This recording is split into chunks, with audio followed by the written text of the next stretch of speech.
This car is the most honest car you ever see. It's been a dream ever since I've had it. The first time I heard that engine screaming, I thought, I gotta have one of those. For me, the cars have personality. What's great about a BMW Classic is the community that surrounds it.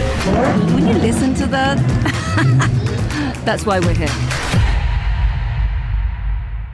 Welcome to Classic Heart, the BMW Group Classic Podcast. This is JP, and my guest today is a dear friend of mine, is George Bamford. And George is a watchmaker, a car collector, and a super creative mind. And we are so happy that he can join us today.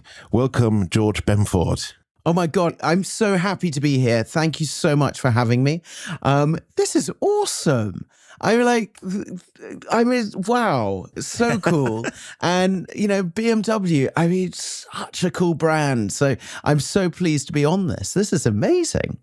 I mean, you were just one of the missing links of our wished candidates for this podcast. And so I'm super happy because we know that you're very busy running several entrepreneurial companies, combining with family, combining with car enthusiasm, with watch enthusiasm. So there's a lot of things going on. So we're super happy that you join us for our little podcast here. Little podcast. Amazing. Wow. Well, look, thank you so much for having me. It's honestly, it's so cool. And to be waxing lyrical about BMW, how cool is that? I mean, you come from a very automotive interested, if not passionate family. Do you know who started all this? Oh, it's my father. My father is definitely a car nut is probably the best way of, or could I call him a tire kicker? Yes. I mean, we're all to degrees of being tire kickers. But my father, he explained when he was at school, he used to listen to the F1 underneath the pillows on a homemade radio, and he would listen to Le Mans and things like that. And that's so, I think the sound of a V8, a V6, a V12, the sound of these engines, as a child, it kind of that rumbling in your tummy of that feel of the love of a car. And I think that's where, you and I first met, is this love of automobiles. And yes. When you look at it, you look at design, you look at things that are very, very cool, emotive designs, going back in time, the old 507s by BMW or the 328s that I absolutely loved, or those kind of the proper old school kind of you against the elements type cars. Yes. And that sound and this kind of what would I say? This love affair that happens with a steering wheel and your foot and throttle, and it just, there's something very, very cool to happen with that. I mean, you described it very well, and you said we met through cars, and out came a long-term friendship. So I think it's amazing what these objects actually do with us, in a sense. Yeah. It really does. I just want to give a bit of background, because you mentioned your father's Lord Bamford. He has a fantastic car collection. How was it to grow into that collection, in a sense? I don't know, growing into that collection is quite an interesting thing. I of course I got to drive some of the cars, but my father was very much like, you go and make your own money and go and buy your own things. Yes. But I was very, very lucky from an early age. He was always like, here's the price of a car. Go and find the best car you can for that. So Cool. I'll take you to a story that I hope has a happy ending. And why I'm saying I hope it has a happy ending is because I think I've got it back. But basically, I got given the price of a Mini. Mm-hmm. So another one of the group's automotive, part of the family. Price of a Mini. And my father went to me and said, look, the only thing is you're not allowed to buy a Mini. So go and he said, I'll insure anything that you buy, but you've got the price of a Mini. And I went, oh Christ, okay, this is quite a big challenge. And what did you think about, and what cars and all these different things. And anyway, I spoke to a friend of mine, and he was a BMW dealer. And he said to me, George, there is 2 cars for sale that are very, very rare. But you have to act quite quickly, and we need to jump on a flight to Singapore. And I went, what? And he goes, yeah, no, we've got to go and jump on a flight to Singapore. And I told my father, and I was like, I've got access to something really, really rare. And he goes, okay. And he said, is it the price of a Mini? And I said, yes, but I don't know if that's including shipping the car back or not. And he said, look, just go and have a look at this car. So I thought, fine, okay. So 2 economy tickets, me and the BMW dealer, a guy called Richard, that was absolutely awesome guy. And we arrived at somewhere called Hang Seng Motors in Singapore. Now, if you know Singapore and you know the automotive world in Singapore, Hang Seng used to be the place where the Sultan of Brunei kept all of his cars. Oh, really? I didn't know that. So, wow. So I turned up and I met the guys, and I did a bit of probably Singapore street racing at that time. And no, of course I didn't do that. But anyway, I arrived there and they said, oh, yes, we've got these 2 BMWs for sale. And I was like, wow. And I thought there were 2 different models. And they were 2 Alpena 8 Series BMWs, it was a 5.2 litre or something brought out to a 5.7 litre.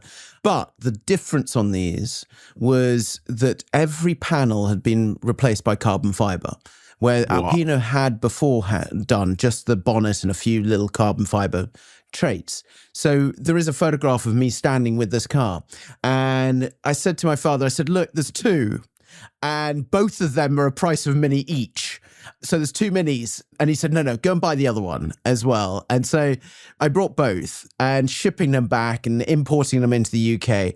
But these 2 were so cool to have. And I loved it. It was, top speed was, 190, whatever. It was, it in 4th gear, it would burn the back tires. You'd have spin in the 4th gear. It was mental. And the other thing is, there was practically 0 ground clearance as well. So wherever I went, I was like, oh, I can't, but honestly, it was such a cool car. It wasn't my first car. My first car was a Volkswagen Golf GT or something, but this was my first serious car. It was like my first kind of proper, like, oh my God, this is cool. And it started my collecting of cars and swapping of cars, because what happened was, I kept it for a period of time until I started burning through the back tires. Also, I thought my license was about to go because we don't have the Autobahn. So there was quite a few times where I thought we had the Autobahn here in the UK, but we don't. And you think about that design of the 8 Series, that really kind of wedge design and amazing, what it symbolized, and these fins and grills and Alpena doing Alpena stuff. And just, it was like all in this kind of, this kind of nutty car. And it's built that love affair for that car. So I'm really, really pleased that so a long story, I swapped that car for another car, and then I swapped that car for another car, and then I swapped that car for another car. But I've been desperate to get it back for the last 7 years. And why I'm saying this is, I've agreed the terms with the gentleman that owns it at the moment, and I hope to own the car very shortly and get the car back into my world. And then it's going to go back to Alpena and be fully rebuilt back to its original BMW showcase. Wow. Dark blue with the gold lines, with the blue interior, with all of that stuff. It's going to come back to its former glory. Because for me, that's such a cool car. This is an amazing car. And imagine, I mean, I think the first drawings were made by Kapitsa in 1984, so very early. And it came out in 1992, first time. And I agree, the wedge design was so new also to the German market. Yeah. It was something completely different than any other German brand has built. And then especially with the Alpena treatment, that's super fantastic. I mean, but in the end, was shipping and the ticket included, or was it what little extra? Okay, my ticket shipping was a little bit more. just a fraction more. Okay, that's a fraction. That's okay. But because we're two. But the one thing I will say to you is all the paperwork and lawyers' fees added on top as well. So there was a bit of cost on top. But my father was just like, of course you would find something in some far-flung country, and you would pick up a car that's totally nuts, and you'd have a story to tell about it. And it was, if you think about the price and the price of the day, you know, it was cheap, you know, for what it is today. Absolutely. Alpena only made 11 of these cars, but actually of this derivative, there is only two.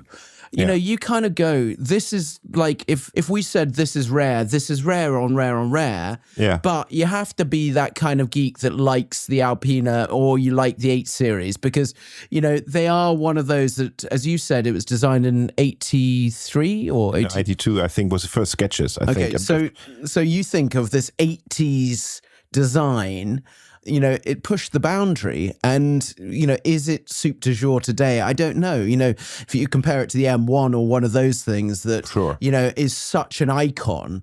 I look at the 8 Series as an icon, but is it as big an icon as something like the M1? Definitely not. Or the 328 or the 507. This is also something that I would like to talk with you about because with all the collecting background of yourself, I think that cars, like, even though rare, this Alpena, you said maybe two pieces existing in that spec and things like this. But I think that the moment where the cars get built in a high number and we're also spread onto different markets, I think it's very hard to become such icons. I'm not sure if we can create icons anymore in the car world. I don't know how you see that. I don't know. You know, the thing is... Me neither. Well, look, I would say to you is you've just said about modern icons. There's something that I think concept cars, BMW is synonymous now with doing these amazing concept cars. You know, that 328 Roadster that they did.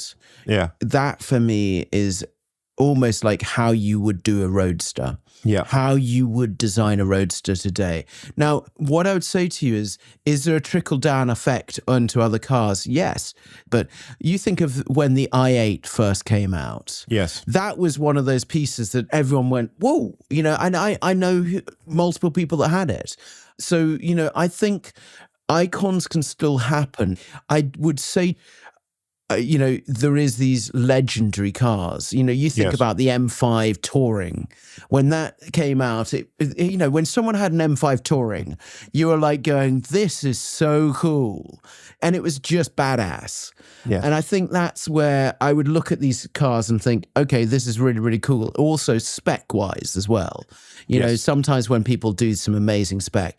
And, you know, I don't know. I think there's the new M4 hybrid that's just come out. Is that going to be the next icon? Is that going to be, you know, this is an M4. This is a hybrid engine. I think hybrid could be that best of both worlds. Yeah. And, you know, I mean, look at the new Bugatti Tourbillon. I mean, you like the car, you dislike the car, and I had harsh discussion with friends of mine because I'm not the biggest fan. Yeah. I appreciate the brand for what it is, but the drivetrain with the V16 and everything inside that, I mean, and 1800 horsepower, I mean, these numbers, they don't mean anything to me, but still I have to say that this is an amazing car, and I'm happy that people out there who are building things like this. Well, you've mentioned that Bugatti, but you know the concept BMW M1 that came out, and I think it was in this wonderful like orange color or something, and it was just the coolest looking BMW. Yes. Now, if that came out, you know, instantly you would go Bugatti, what, who? Yeah. And I will also say to you there is some amazing vintage 80s, 90s and noughties BMWs that are out in the world. So you think about, you know, I have an absolute love affair with the Z1. Yes. The start of this Z model with that wonderful reflective Z that happened in the panel on the door that made everyone call it the Z, not because of anything else, but this wonderful kind of zigzag of how the white or light looked on the panel. And you look at the Z1, and that is such an icon. I don't know how much it is today, but I remember when I tried to get one of those, and I'm managed to get one. And is it in the best condition? No, but does it make me smile? Is it a car that I want to go and jump into and see the doors come down Yes. and see this craziness of people looking at, and me trying to kind of fall out of the car because I can't get my leg over quick enough.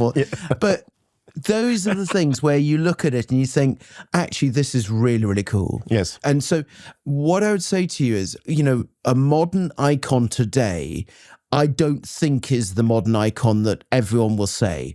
You look at the collectible cars today, are they going to be the ones that people will jump on in 10, 15 years time? I don't know. Maybe it will be something else that will be something, the iX, or whatever it is, something else will come in and people will go, oh my God, that was so cool. Do you remember when it did this? Or, so I think that's where we haven't, time will only tell where the modern icon will be. Yeah. I think there are many cars, if you look back in history, no one liked them. Look at the 275 GTB, for example. When it came out, it was a very old car because you had something like Miura on the market that sense. Yeah. So it looked very old and it was not a sales success. And now, I mean, for background, George, the first time I visited you in the Cotswolds, I remember I was there. I was amazed by the hospitality, meeting also your lovely wife and family. You feel really at home in an instant. I think we were just planning the story about you for Classic Driver. Oh, yeah. And then I saw this beautiful black 275 and I said, that's one of my dream cars. And you cannot imagine how happy you made me because the one thing you did was, wait a second. So you left for 4 minutes. And I thought, what's he doing now? And he brought back the keys. Yeah, here are the keys, have fun.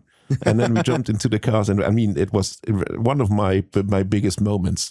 But this car was unwanted, and now everyone is looking for one, no matter of long nose or short nose. They don't care. They just want to have these cars, and the prices went up.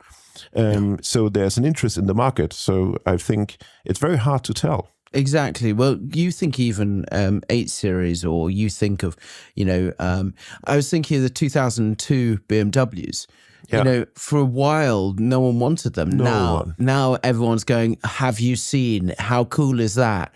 Or 6 Series. If you look at the 6 Series, not the modern one, but the old vintage one, that dash and the whole thing and the ridges on the dash and the whole thing of it. So crazy. And people would go, oh, is that... and now you go, they're so cool. True. And that dash is cool. So I think you're right. It's one of those. Going back to the car that I gave you the keys. She's called Black Beauty. Yes. And I love this car for the sake of the sound or the feel or whatever it is. Nice. But the other thing is, I do not believe in cars living in garages and not being driven. No. And that's where I think on all of these things is that visceral feeling of the steering wheel, your throttle on your foot, the windows open, listening to the sound of the car in some way. That for me is that it's whenever I'm having a bad day, and I always think to myself, I think I'm bloody lucky, and I'm sitting in a car, I'm happy, and whatever it is, I feel very lucky. Having the chance to choose where you want to go and how you want to go is part of an ultimate freedom. Yeah, definitely. And George, let's speak about the Bamford Watch Department. Yes. What is the Bamford Watch Department? I mean, is it like tuning for watches? Or is it a new interpretation of time? Should we put it into the automotive world and kind of put it almost in the sense of probably like Alpena to BMW before what happened? I work alongside quite a lot of watch brands doing personalization, making watches unique for customers. Yeah. And so Bamford Watch Department is that. I also design for some brands and do some unique pieces. You think about this personalization in cars. You think about what people do from a unique number plate to a unique paint, and the same is what I do for watches. Yeah. If you can imagine it, we can create it. And to a point, I had a client the other day, and he had a very unique colored Porsche, and we matched the dial, the interior, put the initials, and then on the case back it said drive safely on the back, or little personal touches like the date, change, color, because it was the day that he brought that car was that date. And so we changed the day color. And it was just little things that were a little nod. But what I loved about it is I said to him, are you going to wear this when you're driving the car? And he said, yeah, but I want to actually wear it most days because it will remind me of that car and he said, when I got a big paycheck and I brought this car. Nice. And I kind of love that because this watch becomes an embodiment of that freedom, the joy, the wherever it goes. And, sometimes it's a wedding anniversary or whatever it is, people make something unique for them. And I kind of love that little nod to them. Yeah. And it's something that they keep for themselves. And, I think that's where why do we polish a car on the weekend or because it's something that brings us that joy because everything has a story. Same with watches. And even down to I've got upstairs in my office, so I collect stopwatches. I've got a BMW Hoya stopwatch. Wow. That's really, really cool. So I love memorabilia and I love the whole kind of thing of watches. I call your little room where you welcome guests in the London office. I call it the Rooms of Wonders because you sit there and you just spot this one. This is nice. And you see this one. I never see that one. Oh, look, a black model of the Concorde. Interesting. Yeah. It's really, really amazing because they all have one thing in common. You see that someone chose them not because of the brand. No, because this person, you find this cool and love this and love this little item. So that's, I think that's very important also for collecting. But speaking about collecting, another collector once said to me, JP, there are two kinds of collectors. Ones are hoarders and the other ones are true collectors because they keep their collection alive. There are some pieces that will never go, but then some go, as we see. We have evidence here, which is the Alpena B12 you have. How do you manage that one? Oh, Jesus Christ, because now I'm realizing I'm not a collector. I've just built my garage bigger. So that's the biggest problem is my wife had this policy of if it doesn't fit in the garage, then it goes. So I built a bigger garage. Solution found. So that's probably the same with watches as well. I'm more a hoarder, but I'm a hoarder because of the things that I like. I got rid of I had a Ford GT and it was a left-hand drive. It was stupid. It had 1,000 brake horsepower, but I couldn't go to crossroads because it was left-hand drive in the UK. And I felt like it was such a big car with such power and I didn't fall in love with it. So I got rid of it. But every time I sell something, I don't feel like it is... you never get what you think you're going to get for it. You never know. Yeah, sure. And I think during COVID, I looked at everything in my collection, cars-wise, watches, everything. And I said, does it, if it's worth nothing, does it still bring me joy? And I have these wonderful, weird kind of obsessions, like with Land Rovers and Z1s and Z8s or 8 Series Alpena. I've got some weird things. So, when I say to you, I swapped this BMW for another car, I swapped it for a Ferrari 550 and I got that back, the exact one. And then I swapped the 550 for something else. And so I'm probably the hoarder because each time I come to the cars and I'm like going, oh, I don't drive it much. Yeah. Or I've only driven it twice this year or 3 times. And then I get into it and then I drive it for about a month going, this just brings me joy. Yeah, but if I remember correctly, there's one car which I would say would never leave the collection. It's a car from Ferrari and it's black. Black Beauty, yeah. Yeah, so... Unless something goes drastically wrong and you need the money or whatever it is, there's that car that really it has got an absolute joy. Yeah. But saying that, if I get this BMW back, it will never leave as well. Got it. Because these are things that have been pinnacles in my life. When I brought Black Beauty, I brought her for nothing and then rebuilt her to where she is today. Yeah. When we were chatting, when you sat in it, you said, oh, the interior needs a bit of love. It still hasn't been replaced. So Good. the interior, I mean, like I get foam on my back because I don't want to replace this. I love how tattered it looks because I've been driving it. It's amazing. And that's the thing, is that joy. I was in Monaco, and I'm sorry, I'm telling you loads of little stories, but I was in Monaco, and you know, in Monaco there is all the most biggest supercars, all of the coolest things on earth. I turned up in a BMW Z8. Mm-hmm. And the amount of people that looked at this car, the amount of people that loved the car because it's now on the age of being vintage. I didn't think that. I thought it was a modern car, but the design, you know, that wonderful dash, the automotive meets a marine styling was just so cool.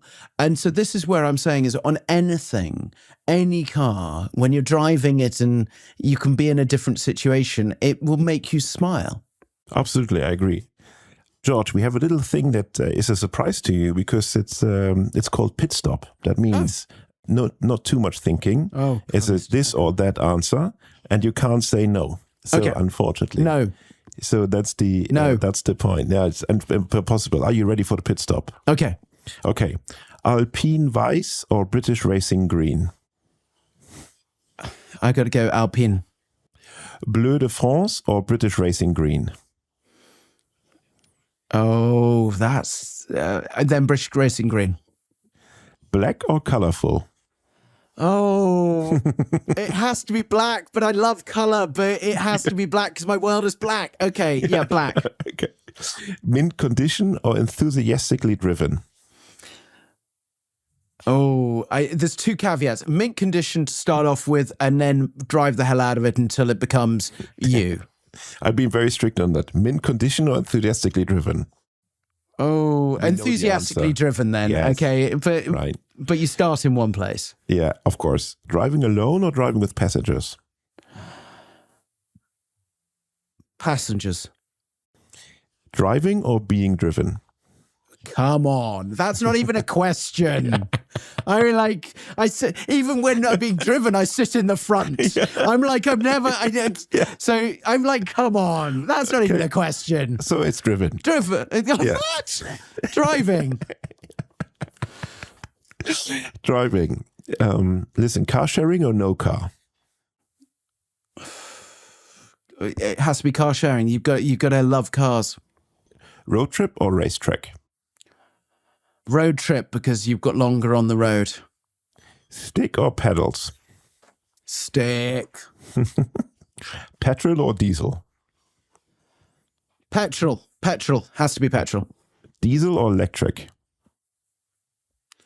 Diesel, definitely. Electric or no car? No, I think electric. Engine in the front or in the back? Oh, there's some really great cars that have got engines in the front, and there's some good cars in the back. I'd have to say most of my cars have got an engine in the front, so engine in the front. Good. Engine in the front or in the middle? Engine in the front. Left-hand drive or right-hand drive? Well, I'm in the UK, so right, but right. Right-hand drive or center drive? Right-hand drive. Center's just weird. I've done it 2 or 3 times, and I feel like the most selfish person because my 2 passengers beside me, and I'm sitting there, and I'm like, going, what the hell am I doing? Excuse me, focus, please. Oh, sorry. Sell or keep? Keep. Buy at auction or at a dealer? Dealer. Radio on or off while driving? It's got to be some good tunes. You've got to have it on. Okay. And now the last question. Don't stop believing or hypnotize? Don't stop believing. Yes, I was sure about that answer, and I can tell you why. Because I remember that we had a very great tire kicker club. We come to this later, what the tire kicker club is. And I think we were in this old military Land Rover. Yeah. And you had a sound system installed, which is like beyond imagination. And I think we chased other cars through the woods and everywhere. Yeah. And Don't Stop Believing was, I think, on constant repeat. Do you know, the thing is, I love hearing the sound of the engine, but then when you have on a road trip this great sound of a great song or something that can switch your mood. And you talked about a Land Rover. I've got this old pickup Land Rover. And during COVID, I started driving it quite a lot, and I only listened to Bruce Springsteen in this car, and I still do to this day. And the only reason why it's Bruce Springsteen is because a song came on by Bruce Springsteen, and I was driving, and I don't like Bruce Springsteen, or I didn't like him. Yeah. And it came on in this car, and after that, I was just like, this just suits this car. And I still, to this day, drive that car with Bruce Springsteen. Amazing. And that's where I think that, you've got these wonderful senses. You think about, when I say to you about holding that steering wheel, changing the gear, the feel of your feet and the feeling of those, you've got the visceral, your eyes watching the road. And, if you've got the roof open or the window open, you've probably got a fly hitting your mouth. So you've got the taste of it. But you've got the smell, and you've got the smell of the interior, but you've got the sound of that, of something that gives you that song that can instantly flick you back to that moment. Absolutely, I agree. And I mean, that's a very nice description of everything around, again, what we love about cars. But you said on the question, sell or keep, you said keep, which was not a surprise because of what you said beforehand. Yeah. But that brings me back to the collection. So we said you have a collection yourself. Yeah. But there's also a very important collection in the automotive world in the family. Yeah. And for me, it's very interesting to understand how is the future planning? Because many I speak to, so the next generation, they have never talked about this, how it goes on and what will be the idea of the founder of that collection in a sense. Do you know, I would love to say I know I have great conversations with my father about this. They're his cars. Yes. And I've got my cars. It's kind of funny whenever I take someone to my garage and then I take them to his, they just go, oh, yours is sweet. So what I would say to you is, and that's not me kind of tooting the whistle on that, that's more kind of saying, I think that, my father has collected some of the most amazing cars in the world, but he's done it in the same way that maybe I'm doing it. The cars that he loves. So, you're talking about the next generation. I don't know. I could talk about my situation. If my children don't like cars, then they can sell them because I will have had the joy out of them. So I don't force the automotive thing on them. And I think my father is exactly the same. He's very much like, this is my hobby. I'm so pleased. Like my father and I have totally different conversations about cars. Yeah. Mine is aesthetic and beautiful design and beautiful interior and different things. My father is also the engine and the this and that. I'm very much the aesthetics, the feel, the sound. And my father's all of that, but then he's, that engine is this and, it comes. So we have different love affairs for it. Sure. I'm very lucky that I've afforded my own cars, my own life. Sure. And the things that I've chosen, someone kind of said to me, so what's your theory on collecting cars? And I said, well, there's one or two things that I will have on it. One of them is I have a top price limit. Same with watches, with cars. So anything over that price, I can't afford. Mm-hmm. Even if I've got it in the bank, I still go to myself and I go, okay, that's my ceiling. Yeah. And anything over that is raritanium and I'm not going to do it. And, there was one car that went way above that. I brought a LaFerrari when it first came out and I hated it because it was too much of a burden. What I like is I like the car because I know what I paid for it. If it's gone up, happy days. If it's gone down, happy days. Whatever it is, doesn't matter. It's something that connects to me. Yeah. I think this is the very correct way to approach things like collecting, I would say. Let's change topic a little bit because we need to speak about the Tire Kicker Club, the TKC. And that's a thing that's very close to my heart because it was something that you have founded as a meeting for car enthusiasts. Yeah. It is something where we just met at Dalesford Organic on a Saturday, meet friends, nothing complicated, nothing like a club with a club membership, members fee, and things like this, committees, all that doesn't exist at the TKC. And so I think, and You see, if you could watch this, if it would be a video podcast, you will see that George is showing us. I've got a paperweight that says TKC on it. TKC on it. So what was the idea behind the Tyre Kicker Club? Tyre Kicker Club was basically a club that's not a club. It was one of those things that I realized that, and now it's kind of become like there's a lot of clubs out there, there's a lot of things that happen. But for a period of time, there wasn't this, let's go and have fun in cars. People have got these amazing cars, but there was concourses and there was all these things that were very highbrow. And this was very much like you can turn up with whatever you want as long as it makes you smile and everything is equal. And that was our main thing. And so we did, we had titles for different things. I've even got one of the little badges that was car that makes you smile. We had British cars, we had German cars. And so each one had a theme, or we'd have off-roaders. And and I've got an off-road course. So it was very, very, and it was so great until it became too big. Yeah. It became a social media kind of like, wow, everyone wanted to be a part of it. And it kind of grew and grew and grew.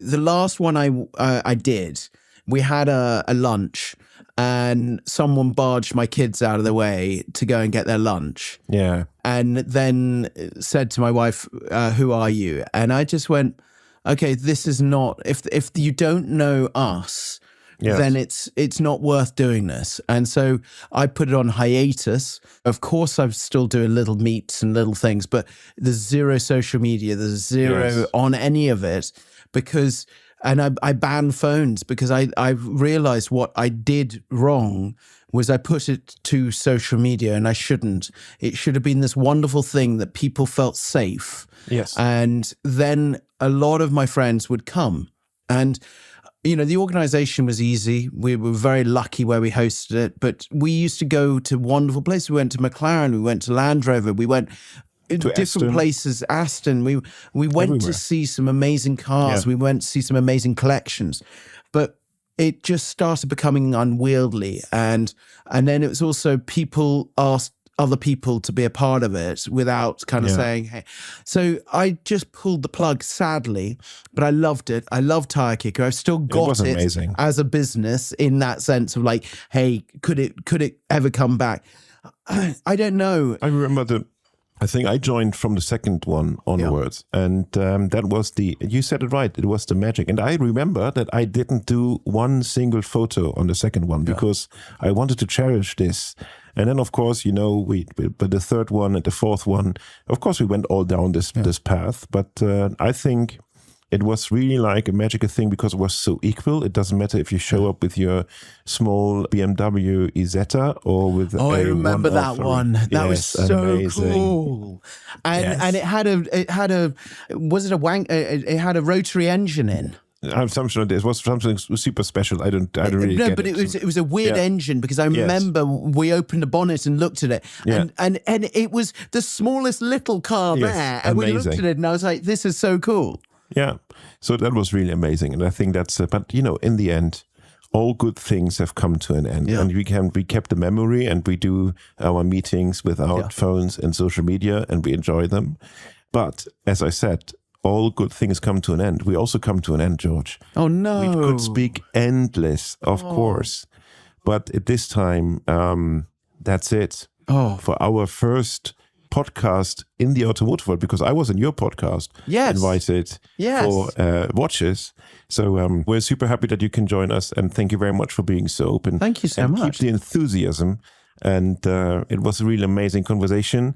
I hope everyone who tuned in enjoyed it as much as we did. And George, thank you very much. And I hope to see you soon. Well, look, thank you so much for having me. And also thank you for everyone listening to this. This is absolutely amazing. I hope that you're listening in your BMW with that wonderful surround sound hitting your ears. And me screaming is really scaring you. Yeah. But one thing I would say is thank you so much for having me. And also, I love what this is doing. This is talking about our hobby, and it is so amazing. So thank you so much for having me. Thank you, George. That's very kind words. And I just want to include to this, who made this magic happen is a great team behind it. So we have Robin, our producer, we have Frederica, our editor, and then we have Alex and Marcus from our sound studio. They are our sound engineers. They make us sound right. So without these people, this would not have been such a fun and possible thing. And if you liked what you listened to, please don't forget to subscribe that you don't miss any of our future episodes. And if you want to leave some comments and shares, please do so as well. And of course, 5-star ratings, always appreciated. Thank you very much, everyone, for joining in. And George, sending my best to London. Thank you very much. Thank you. Goodbye. Bye.